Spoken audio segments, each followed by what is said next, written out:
യേശുമിശിഹായ്ക്ക് സ്തുതിയായിരിക്കട്ടെ. തപസ്സുകാലം എന്ന് നമ്മൾ ധ്യാനിക്കുന്നത് വിശുദ്ധ യോഹന്നാൻ്റെ വിശുദ്ധ സുവിശേഷം 7-ാം അധ്യായം 40 മുതൽ 52 വരെയുള്ള വാക്യങ്ങളാണ്.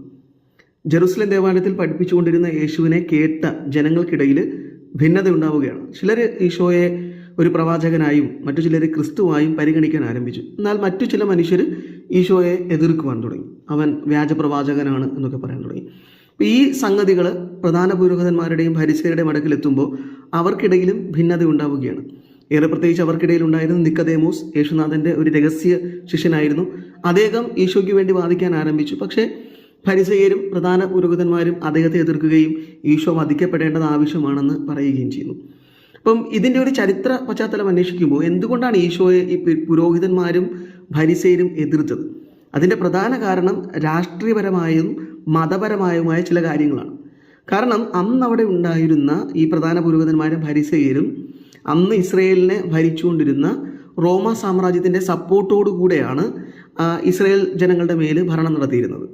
അപ്പം യേശുനാഥൻ്റെ വാക്കുകൾ കേട്ട് ജനങ്ങൾ അവനിലേക്ക് തിരിയുമ്പോൾ ഈ ജനങ്ങൾ അന്നവിടെ ഉണ്ടായിരുന്ന ഈ അവരെ ഭരിച്ചിരുന്ന റോമാക്കാർക്കെതിരെ തിരിയുകയും തങ്ങളുടെ സ്ഥാനമാനങ്ങൾ നഷ്ടപ്പെട്ടു പോവുകയും ചെയ്യുമെന്ന് ഇവർ വിചാരിച്ചിരുന്നു. അതുകൊണ്ടാണ് അവർ ഈശോയെ എതിർത്തത്. അതായത് തങ്ങളുടെ സ്വാർത്ഥ താല്പര്യങ്ങൾക്ക് വേണ്ടിയാണ് അവർ ഈശോയെ എതിർത്തത്. ഈശോ പഠിപ്പിച്ചതൊക്കെ വളരെ നല്ല കാര്യമാണ്. കാരണം ഈശോയെ കേട്ടുകൊണ്ടിരുന്ന ആളുകൾ പറയുന്നുണ്ട്, ഇവനെ പോലെ ആരും പഠിപ്പിച്ചിട്ടില്ല. ഇത് പറഞ്ഞത് ഈശോയുടെ ശത്രുസ്ഥാനത്ത് നിന്ന മനുഷ്യരാണ്.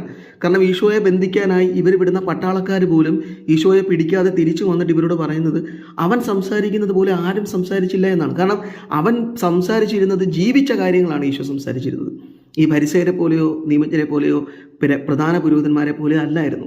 അവരൊന്ന് പഠിപ്പിക്കുകയും മറ്റൊന്ന് ജീവിക്കുകയും ചെയ്തു. ഈശോനാഥൻ ജീവിച്ചതും പഠിപ്പിച്ചതും ഒക്കെ ഒന്നാണ്. അതാണ് അവൻ്റെ വാക്കുകളുടെ പ്രസക്തി. അപ്പോൾ അങ്ങനെ ഉണ്ടായിരുന്ന ഈശോയുടെ വാക്കുകളിലോ പ്രവൃത്തികളിലോ തിന്മ കണ്ടെത്താൻ കഴിഞ്ഞിരുന്നില്ല. പക്ഷേ സ്വന്തം താല്പര്യങ്ങൾക്ക് വേണ്ടിയും സ്വാർത്ഥ താല്പര്യങ്ങൾക്ക് വേണ്ടിയുമാണ് അവർ ഈശോയെ എതിർത്തിരുന്നത്. അതുകൊണ്ടാണ് അവർ ഈശോയെ കൊലയ്ക്ക് കൊടുത്തത്. അപ്പോൾ ഈ തപസ്സുകാലത്ത് ഈശോനാഥൻ നമ്മളോടും ആവശ്യപ്പെടുന്ന ഒരു കാര്യം ഇതാണ്. നമ്മളും ചില സ്വാർത്ഥ താല്പര്യങ്ങൾക്ക് വേണ്ടി ദൈവത്തെ ഉപേക്ഷിക്കാറുണ്ട്. കാരണം അവൻ്റെ കൂടെ നിൽക്കേണ്ടി വന്നാൽ ചില കാര്യങ്ങൾ നമ്മൾ ഉപേക്ഷിക്കേണ്ടതേ വരും.